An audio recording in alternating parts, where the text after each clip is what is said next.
The family I knew shattered the day those papers arrived. My own parents were suing me, and I couldn't believe it was real. We grew up like a picture-perfect postcard, Sunday dinners, summer camping trips, the kind of bond other kids envied. My parents, Robert and Eleanor, always said family came first, that blood was thicker than water, that we'd protect each other. But those very words became their weapon against me when I turned 32, after they decided my bank account belonged to everyone. My sister, Laura, is 4 years older than me.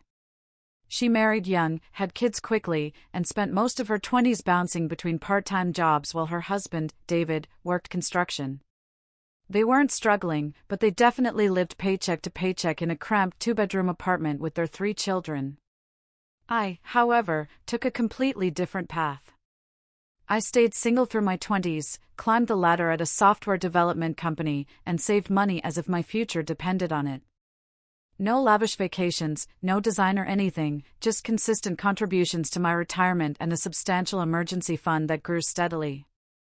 The real trouble began at Christmas dinner 2 years ago.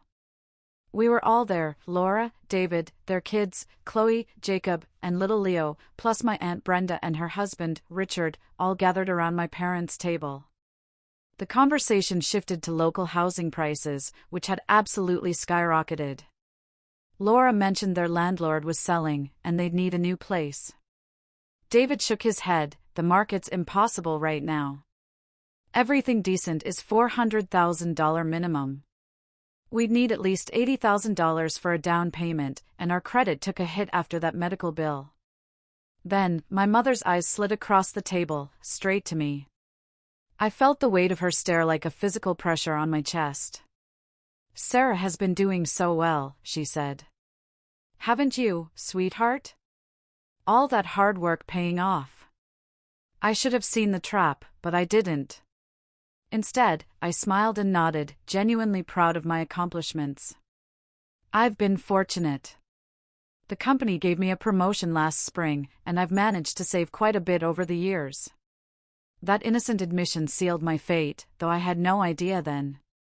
2 months later, my parents invited just me over for dinner. No Laura, no extended family, just the 3 of us in the modest ranch house where I'd grown up. My mother served pot roast, my absolute favorite, and my father uncorked a bottle of wine he'd been saving. "We have something important to discuss," my dad said after we'd finished eating. He pulled a manila folder from behind his chair and placed it on the table between us. "Your mother and I have been thinking about Laura's situation." Inside, I saw real estate listings, mortgage pre-approval documents, and a spreadsheet detailing monthly payment amounts. My stomach dropped as I slowly flipped through the pages. "We found a beautiful house in Willow Creek Estates," my mother gushed, her voice thick with excitement. "4 bedrooms, big backyard for the kids.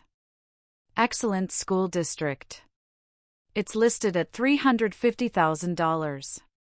"That's wonderful," I said carefully. "Are you thinking of taking out a loan to help them with the down payment?" My parents exchanged that look, the one that always made the hair on my arms stand up. "Not exactly." My father cleared his throat. "We're going to buy the house outright. We've already spoken with Laura, and she's thrilled. The only issue is the financing." "You want to buy it outright?" I repeated, utterly confused. "How? You don't have that kind of money."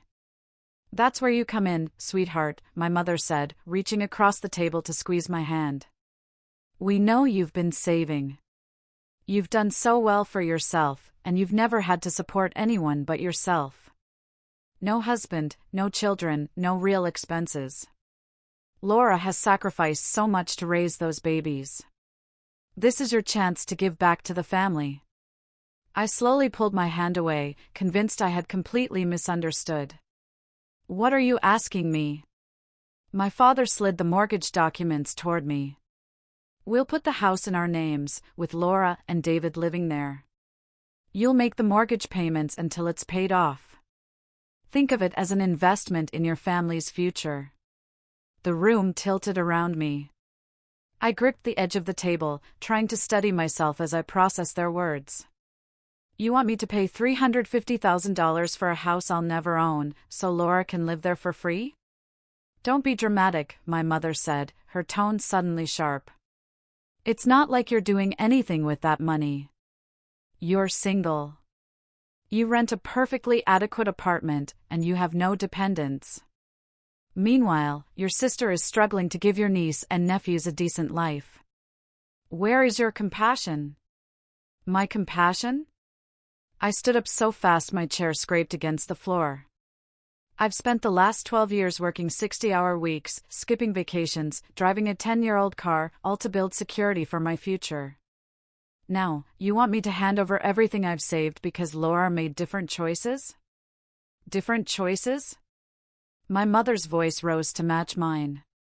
She chose to get married and have children. She chose to contribute to this family instead of hoarding money like some kind of miser. The accusation hit me like a slap. All those years of being the reliable daughter, the one who showed up to every family event, who took care of my parents when they got sick, who never asked for anything, and now I was a miser for having the audacity to save my own earnings. I'm not paying for Laura's house, I said firmly. If you want to help her, that's your business. But my money is my own. I left that night without dessert. My mother called after me as I walked to my car, yelling something about duty and family loyalty, but I didn't turn around. I couldn't look at either of them without feeling sick. The drive home took 40 minutes through suburban streets I'd known my entire life. I passed the elementary school where Laura and I learned to read. The park where Dad taught us to ride bikes. The ice cream shop that still sold the same butterscotch flavor Mom always ordered. Every landmark felt tainted now. Every memory recontextualized through the brutal lens of what had just happened. When I finally reached my apartment, I sat in the parking lot for nearly an hour. My hands wouldn't stop trembling. I kept replaying the conversation, searching for a moment where I'd misunderstood, some phrase that could be interpreted differently. There had to be an explanation that didn't involve my parents genuinely believing they were entitled to my life savings. My phone buzzed with a text from my mother before I even made it inside. We're disappointed in you, but we still love you. Sleep on it and call us tomorrow when you've had time to think clearly. Think clearly? As if my refusal to hand over $350,000 was some kind of temporary insanity. I didn't sleep that night. Instead, I pulled out every financial document I owned and spread them across my kitchen table. 12 years of careful planning stared back at me, retirement projections, emergency fund calculations, the modest investment portfolio I'd been building since my mid-20s. None of it was extravagant. I wasn't wealthy by any reasonable standard. I was simply prepared, the way any responsible adult should be. My friend, Jessica, called the next morning, sensing something was wrong when I didn't respond to her usual Saturday memes. I told her everything, my voice cracking multiple times as I recounted the dinner conversation. When I finished, she was silent for so long I thought the call had dropped. Your parents asked you to pay off someone else's mortgage, she finally said, and they're acting like you're the unreasonable one. They don't see it that way, I murmured. They see it as family helping family. Family helping family is bringing casseroles when someone's sick or watching the kids for a weekend. Jessica's voice was sharp. Family helping family is not demanding that someone empty their bank account so their sibling can have a free house. Jessica's outrage validated what I'd been feeling, but couldn't quite articulate. This wasn't normal. This wasn't what healthy families did. Something had gone terribly wrong in my parents' thinking. Some deep entitlement had taken root that I hadn't noticed growing. The following week, I reached out to some of my older coworkers, people who had navigated complicated family dynamics for decades. Their responses varied, but a common theme emerged: my parents had crossed a line that couldn't be uncrossed. The request itself was offensive, but the manner of it, the ambush, the prepared documents, the sheer assumption that I would simply comply, revealed something deeper and far more troubling. They don't see you as a person, said Daniel, a senior developer who had dealt with his own family estrangement years earlier. They see you as a resource. That's not going to change just because you said no once. He was right, as the following weeks would painfully prove. For the next 3 weeks, my phone exploded with messages. Laura sent long texts about how Chloe had already picked her bedroom, how Jacob wanted to plant a vegetable garden in the backyard. My mother called daily, reminding me of every sacrifice she'd made raising me. My father sent emails with links to articles about the importance of family financial support, as if academic studies could possibly guilt me into emptying my bank account. I stopped responding. My therapist, Dr. Evelyn Reed, whom I'd started seeing after that ambush dinner, helped me understand their requests were utterly unreasonable. She affirmed that setting boundaries was healthy, and that I wasn't obligated to fund my sister's life just because my parents decided it should be so. Dr. Reed became my lifeline during those dark months. Our sessions gave me space to process not just the immediate crisis, but the patterns that had led to it. We examined my childhood through a new lens, identifying moments where my parents had treated my accomplishments as family property rather than individual achievements. When you got your first job, Dr. Reed asked during one session, how did your parents react? I thought back to that day, fresh out of college with an entry-level position at a tech startup. They were proud, of course. But now that I think about it, my mom immediately started talking about how I could help pay for Laura's wedding. Like my salary was already earmarked for someone else. And did you help pay for the wedding? She asked. I gave them $5,000, I admitted. I'd only been working for 6 months. It was most of what I'd saved. Dr. Reed nodded slowly. So, there's a history here. A pattern of expecting your financial success to benefit others in the family. The realization hit me like cold water. This wasn't a sudden change in my parents' behavior. It was an escalation of something that had always been there. I just hadn't recognized it because the amounts had been smaller, the requests framed more gently. My college fund had been rated to pay for Laura's community college classes when her financial aid fell through. My high school graduation money from relatives had been borrowed to fix the family car and was never returned. Even as a child, my birthday money went into a family savings account that somehow never materialized into anything for me specifically. I had been trained from birth to see my resources as communal property. The mortgage demand was simply the logical conclusion of a lifetime of conditioning. Aunt Brenda called me one evening, her voice careful and measured. She had always been the peacemaker in our family, the one who smoothed over conflicts and found compromises. I spoke with your mother, she began. She's very upset. I imagine she is. Sarah, I'm not calling to take sides, but I am worried about where this is heading. Your mother mentioned something about consulting an attorney. My blood ran cold. An attorney for what? She didn't say exactly. Something about promises and obligations. I told her she was being ridiculous, but you know how she gets when she's decided something. I thanked Brenda for the warning and immediately called attorney Valerie Hayes, upgrading our relationship from occasional real estate consultant to potential defense counsel. She listened to my summary of the situation with increasing disbelief. Let me make sure I understand, Valerie said. Your parents want to sue you because you won't buy your sister a house that you never agreed to buy? That's the gist of it. On what grounds? There's no contract, no written agreement, no consideration exchanged. This would be laughed out of court. Maybe, but they could still file, couldn't they? They could still drag me through the process. Valerie was quiet for a moment. Yes, they could. And depending on how far they're willing to take it, the process itself could be expensive and exhausting, even if you ultimately win. So, what do I do for now? Document everything. Save every text message, every email, every voicemail. If this does go legal, you'll want a clear record showing that you never promised anything. I spent that weekend organizing my communications into folders, printing out text conversations, and writing a detailed timeline of every relevant interaction. The act of documenting felt strange, clinical. These were my parents I was building a case against, the people who had changed my diapers and taught me to drive. But Valerie's advice proved prescient. Then the letters from their attorney arrived. The first one came in late March. I remember because the trees outside my apartment window were just starting to bud, tiny green shoots pushing through winter's gray grip. The envelope bore the return address of a local law firm. Inside, I found a demand letter accusing me of breach of verbal contract and unjust enrichment. According to attorney Stephen Miller, my parents' lawyer, I had made an oral agreement at Christmas dinner to financially support my sister's housing needs. The letter claimed that my statements about having savings, combined with my alleged promise to help family, constituted a binding contract.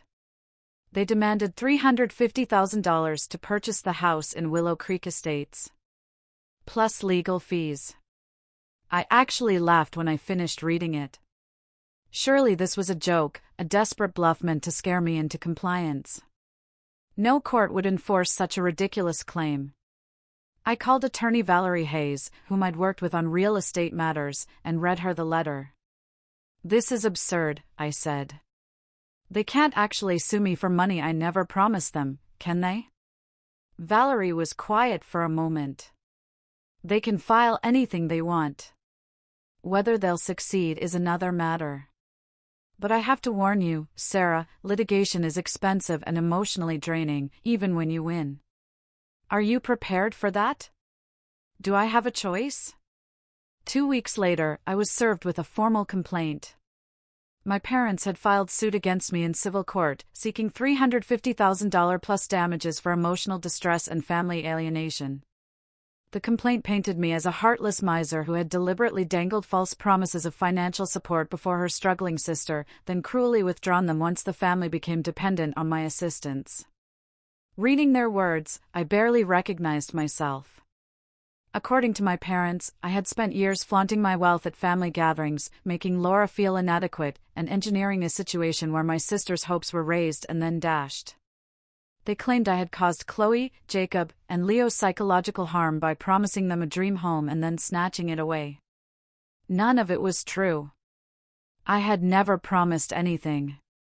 I had simply answered an innocent question about how my career was going. The emotional toll of those months cannot be overstated. I lost weight because eating felt impossible, anxiety gnawing constantly at my stomach. My performance at work suffered, drawing concerned questions from my manager that I deflected with vague references to family issues. Sleep became a stranger, replaced by endless nights staring at the ceiling, wondering how my life had fractured so completely. Jessica practically moved into my apartment during the worst of it. She'd show up with takeout and gently force me to eat. She sat with me while I cried, held my hand during phone calls with Valerie, and reminded me daily that I wasn't the villain my parents were trying to make me. "You know what kills me?" I said one night, halfway through a bottle of wine we probably shouldn't have opened. "Laura and I used to be close. Really close. And now I don't even know if she's part of this, or if she's just watching from the sidelines." "Have you tried reaching out to her directly?" Jessica asked. I shook my head. "I'm afraid of what she might say. If she tells me she thinks I owe her the money, too, I don't think I could handle it." "Or she might tell you she had nothing to do with this," Jessica countered. "Wouldn't it be better to know?" I wasn't ready for that conversation yet. The uncertainty felt safer somehow, preserving the possibility that my sister wasn't complicit in my parents' betrayal. My coworker, Ben, noticed the change in me during a project meeting that spring. Afterward, he pulled me aside and asked if everything was okay at home. I gave him a sanitized version of the story: family conflict, legal threats, estrangement. His face darkened as I spoke. "My brother tried something similar with my dad's inheritance," he said. "Claimed verbal promises, family obligations, the whole routine. Cost me $30,000 in legal fees before it was over, and we haven't spoken in 5 years. How do you deal with it? The loss. I mean, he's still your brother." Ben considered the question carefully. "The person I lost isn't the person who sued me. The brother I grew up with wouldn't have done that. Whoever filed those papers was a stranger wearing my brother's face. Once I accepted that, the grief got easier to carry. His words stayed with me through the discovery process, through the depositions, through all the legal machinery grinding forward. The discovery process dragged on for 8 agonizing months. My parents' attorneys subpoenaed my bank records, my tax returns, my employment contracts. They deposed my coworkers, trying to prove I had bragged about helping my sister. They deposed my friends, searching for evidence I had spoken negatively about Laura behind her back. They even tried to depose my therapist, though Valerie successfully fought that on privileged grounds. During my own deposition, my parents sat across the conference table from me, flanked by attorney Stephen Miller. My mother wore the pearl necklace I had given her for her 60th birthday. My father wouldn't meet my eyes. Laura wasn't there. According to Valerie's investigation, she hadn't actually been involved in the decision to sue. My parents had acted on their own, utterly convinced that legal pressure would force me to fall in line. Attorney Miller, a thin man with wire-rimmed glasses, questioned me for 6 hours. He asked about every conversation I'd had with my parents over the past 5 years, trying to construct a narrative of implied promises and financial commitments. He produced text messages where I'd sent my niece, Chloe, birthday money and argued that this established a pattern of financial support for Laura's family. He pointed to a baby shower gift I'd bought for Leo's birth and suggested it constituted evidence of my intention to provide ongoing assistance. Through it all, I kept my answers short and factual. Valerie had coached me well, no editorializing, no emotional outbursts, just clear denials and requests for the specific evidence behind each accusation. When the deposition ended, my mother tried to stop me in the hallway. "This can still stop," she said, her hand reaching for my arm. "Just do what's right, Sarah. Your sister needs that house.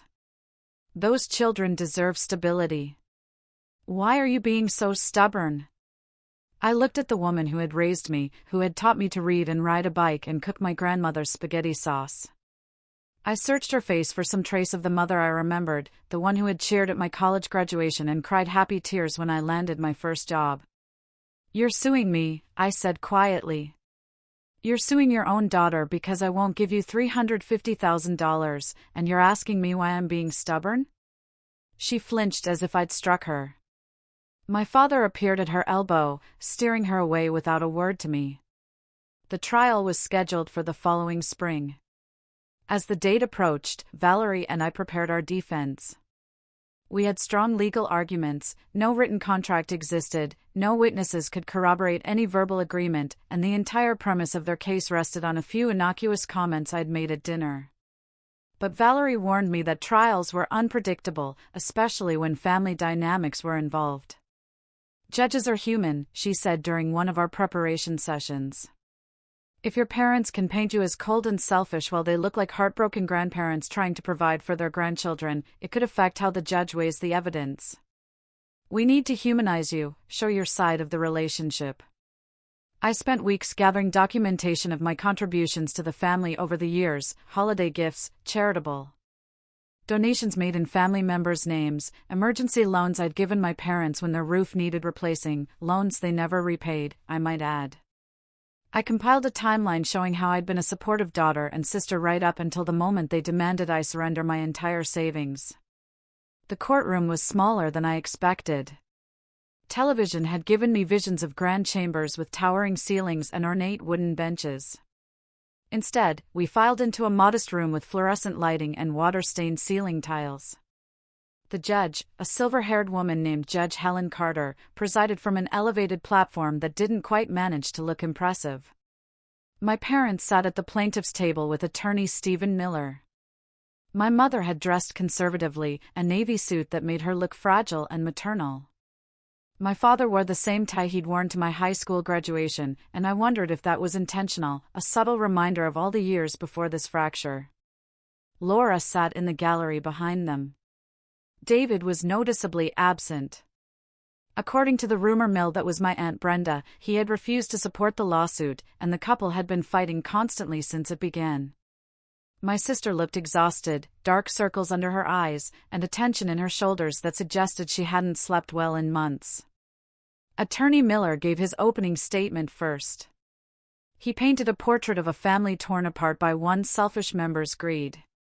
He spoke of Chloe, Jacob, and Leo growing up in a cramped apartment while their wealthy aunt hoarded money she didn't need. He described my parents as simple, hardworking people who had believed in the bonds of family, only to be betrayed by the daughter they had sacrificed everything to raise. Valerie's opening was shorter and more clinical. She outlined the complete lack of evidence for any contract, the utter unreasonableness of expecting one family member to purchase a home for another, and the emotional manipulation my parents had employed in their attempt to extract money from me. This case is not about family values, she concluded. It's about whether the plaintiff can force the defendant to pay for a lifestyle the defendant never agreed to finance. The answer, under every applicable legal standard, is no. During a break on the first day, I stepped outside to get some air. The courthouse had a small garden area with benches, mostly empty in the mid-morning chill. I sat down and tried to calm my racing heart, focusing on the bare branches of an oak tree against the gray sky. A woman about my age approached and sat on the opposite end of the bench. She wore a visitor's badge and clutched a manila folder, similar to the ones I'd seen throughout my own legal journey. "Family court?" she asked, nodding toward the building. "Civil," I replied. "My parents are suing me." Her eyebrows rose. Parents suing their own kid? What for? I gave her the abbreviated version. When I finished, she let out a low whistle. And I thought my custody battle was messy. At least my ex and I chose each other at some point. "You didn't choose your parents." "No," I agreed, "I just got assigned to them by birth." She laughed bitterly. "Isn't that always the way? We spend our whole lives trying to earn love from people who are supposed to give it freely." We sat in companionable silence for a few minutes before a court officer called her inside for her own proceedings. She squeezed my shoulder as she left. "For what it's worth," she said, "anyone whose parents would sue them over money, you're better off without them, even if it doesn't feel that way right now." I carried her words back into the courtroom like a talisman. The trial lasted 3 days. My parents' attorney called witnesses who testified about the close relationship our family had once enjoyed. He introduced the Christmas dinner conversation through my mother's testimony, embellishing my comments into something resembling a promise. He even brought in a financial expert who analyzed my net worth and argued that paying the full amount wouldn't cause me significant hardship. But on cross-examination, Valerie demolished their case piece by piece. She got my mother to admit that I had never used the words "I promise" or "I agree," or any other phrase indicating commitment. She established that no one at the dinner table had interpreted my comments as a promise at the time. The idea that I owed them money had conveniently developed later, after they decided they wanted to buy the house. Valerie questioned the financial expert's assumptions and showed that depleting my savings would devastate my retirement plans and leave me with no emergency cushion whatsoever. When it came time for our defense, Valerie put me on the stand. I told the court about my career, my savings habits, and my deeply personal reasons for wanting financial security. I explained that I had never promised to support my sister's housing costs, that the entire lawsuit had blindsided me, and that my parents' demands had come out of nowhere. Then Attorney Miller rose for cross-examination. He tried to paint me as selfish and out of touch, asking why I needed such a large emergency fund when I had stable employment. He suggested that my lack of a husband and children meant I had no reason to save for the future. He implied that my refusal to help family revealed a fundamental character flaw. I kept my composure through all of it, answering his questions calmly, refusing to rise to his provocations. The turning point came on the third day when Judge Helen Carter interrupted Attorney Miller's closing argument. "Counselor," she said, her voice cutting through his rhetoric about family obligation. "I've listened to 3 days of testimony and I still haven't heard a satisfactory answer to one basic question." Miller paused, his mouth still open. "Your Honor, why is the defendant obligated to pay for anything?" The courtroom fell silent. Miller shuffled his notes, clearly thrown off his rhythm. Your Honor, as we've established through testimony, there was a verbal agreement. A verbal agreement requires offer, acceptance, and consideration, Judge Carter interrupted sharply. I've heard no evidence of acceptance. The defendant said she had savings. She did not say she would give those savings to her parents. She did not say she would pay for her sister's house. She made no promise whatsoever. Your Honor, a family understanding is not a contract. The judge leaned forward, her eyes sharp. Let me ask you directly, counselor. In your legal opinion, if I mention at Thanksgiving dinner that I have a nice car, does that obligate me to give that car to my cousin who needs transportation? No, Your Honor. But if I tell my brother that my business is doing well, am I legally required to pay off his credit card debt? Those situations are different. They're identical, Judge Carter said, sitting back in her chair. The plaintiffs are asking this court to establish that a family member's financial success creates an obligation to support less successful relatives. That's not how contract law works. That's not how any law works. I've heard enough. She called for a brief recess before delivering her verdict. I sat at the defense table, my hands shaking, afraid to hope that this might actually be ending. When we reconvened, Judge Carter wasted no time. In the matter of Robert and Eleanor Caldwell versus Sarah Caldwell, I find in favor of the defendant. The plaintiffs have failed to establish the existence of any contract, oral or otherwise. They have failed to demonstrate any legal obligation on the part of the defendant to provide financial support for her sister's housing needs. The claims of breach of contract and unjust enrichment are without merit. My mother let out a strangled sob. My father sat motionless, staring at the table in front of him. Furthermore, the judge continued, I am troubled by the nature of this litigation. The plaintiff sought to use the legal system to compel their daughter to hand over her personal savings based on nothing more than family expectations and wishful thinking. This court will not facilitate such manipulation. She awarded me attorney's fees and costs, a judgment of nearly $40,000 against my parents. Valerie had argued for it aggressively, pointing out that the lawsuit had been frivolous from the start and designed purely to pressure me into settling. I walked out of the courtroom feeling like I had aged 10 years in 3 days. Valerie squeezed my shoulder, promising to handle the post-trial paperwork. I pushed through the heavy doors into the spring sunshine, breathing deeply for what felt like the first time in over a year. Laura caught up with me in the parking lot. Sarah, wait. I turned to face my sister, expecting anger or accusations. Instead, I found tears streaming down her face. I didn't know they were going to sue you, she said, her voice breaking. I swear I didn't know. They told me they were just going to talk to you, work something out. When the lawsuit started, I begged them to drop it, but they wouldn't listen. I studied her face, searching for deception. All I found was genuine anguish. They've been using me as a pawn, she continued. Mom keeps telling me I deserve the house because I gave her grandchildren. Like that's some kind of competition. I never asked for any of this. I was fine with our apartment. The kids were fine. Were you ever actually shown the house in Willow Creek Estates? She shook her head. Mom sent me pictures.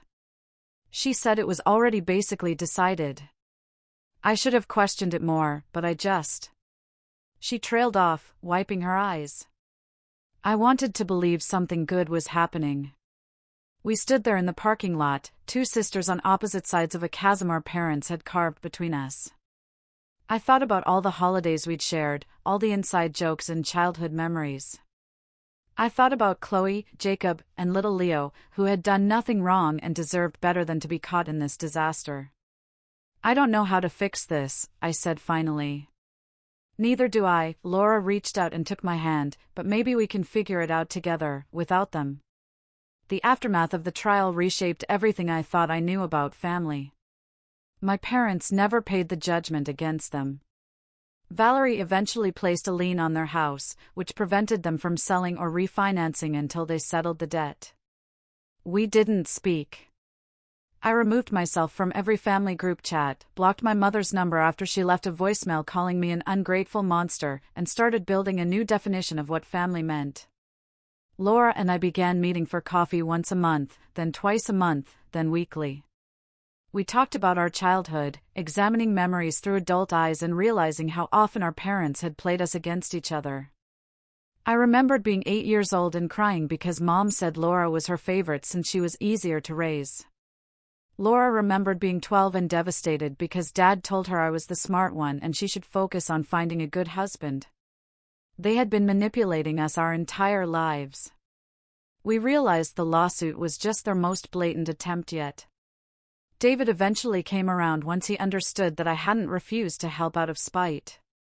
He and Laura started couples counseling to address the strain the past year had put on their marriage.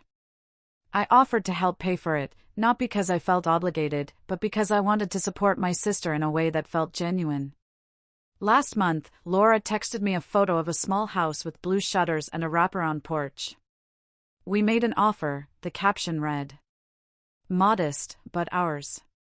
They had scraped together a down payment through their own savings and a small loan from David's parents. The mortgage would be tight, but manageable. No handouts, no manipulation, no strings attached. I drove over to see it the day they got the keys. Chloe gave me a tour of her new bedroom, barely bigger than a closet, but with a window overlooking a dogwood tree. Jacob showed me the backyard where he planned to build a fort. Leo clung to my leg and asked if I would come to dinner sometimes. "As often as you want me," I promised him. Laura found me later, sitting on the front porch steps while the kids explored the empty rooms. "Thank you," she said, settling beside me. "For what?" "I didn't pay for any of this." "For not letting them win." She leaned her head on my shoulder. "If you had given in, I never would have known what we could do on our own. I never would have believed we could actually have something that's ours. They wanted to make me dependent on you, and that would have destroyed both of us." I wrapped my arm around her. The evening sun painted the street in shades of gold and amber. And somewhere in the house behind us, children laughed with pure, uncomplicated joy. David eventually came around as well. He had initially viewed me with suspicion, the wealthy sister-in-law who had refused to help when help was needed. But as he learned the full story, the ambush dinner, the legal threats, the manipulation, his perspective shifted entirely. "I owe you an apology," he said one evening when I joined them for dinner. "I believed what they told me about you. That you'd promised to help and backed out, that you were punishing Laura for having kids." "They're convincing," I said. "They've had a lifetime to perfect their approach." "Still," he said, "I should have asked you directly instead of assuming the worst." We shook hands across the dinner table, a small gesture that meant more than either of us could articulate. My parents remain estranged. I hear updates occasionally through Aunt Brenda, who has become a neutral party in the family Cold War. Mom tells everyone who will listen that I ruined her relationship with her grandchildren. Dad apparently suffered a minor health scare last winter and blamed the stress of the lawsuit he chose to file, for his condition. Part of me grieves for what we've lost. I mourned deeply in those first months after the trial. Mourned the parents I thought I had. The family I thought we were. Therapy helped me understand that I was grieving a fiction, an idealized version of my family that had never actually existed. The real family, the one built on conditional love and financial manipulation? That family deserved to fall apart. I've started volunteering with a financial literacy nonprofit, teaching young adults about saving and boundaries and the importance of protecting yourself, even from people who claim to love you. Every workshop I lead, I see faces that remind me of myself at 22, eager, trusting, and completely unprepared for the ways family can hurt you. Nobody is entitled to your money, I tell them. Not your parents, not your siblings, not anyone. Generosity is beautiful when it's freely given. The moment someone demands it from you, it stops being generosity. It becomes control. They nod and take notes and probably think I'm being dramatic. But some of them will remember my words when they need them most. Some of them will have the courage to say no, and saying no is the hardest thing in the world. The judge asked one question that day in court, a question so simple and obvious that my parents' entire case crumbled beneath it. Why is the defendant obligated to pay for anything? The answer was clear. I wasn't. I never had been. Family is supposed to be about love, not ledgers. Support, not extortion. When my parents transformed their relationship with me into a financial transaction, they lost the right to call themselves family at all. Now I've built my own family, chosen rather than assigned by birth, Laura and David and the kids. My friends who stood by me through the lawsuit. Valerie, who fought for me when I couldn't fight for myself. Aunt Brenda and Richard, who refused to take sides, but always made sure I knew they cared. This new family is smaller and less traditional, but it's honest. Nobody keeps score. Nobody demands what they haven't earned. Nobody files lawsuits when they don't get their way. Some nights I still dream about Sunday dinners at my parents' house, back when I believed the love was real. I wake up with tears on my face and an ache in my chest that never fully fades. But then morning comes, and with it comes the life I've built, the career I've worked for, the savings I've protected, the relationships I've chosen. The judge asked one question. My parents couldn't answer it, and that failure cost them everything. I answered it in the only way that mattered, by walking away. What would you have done if your family asked for your life savings?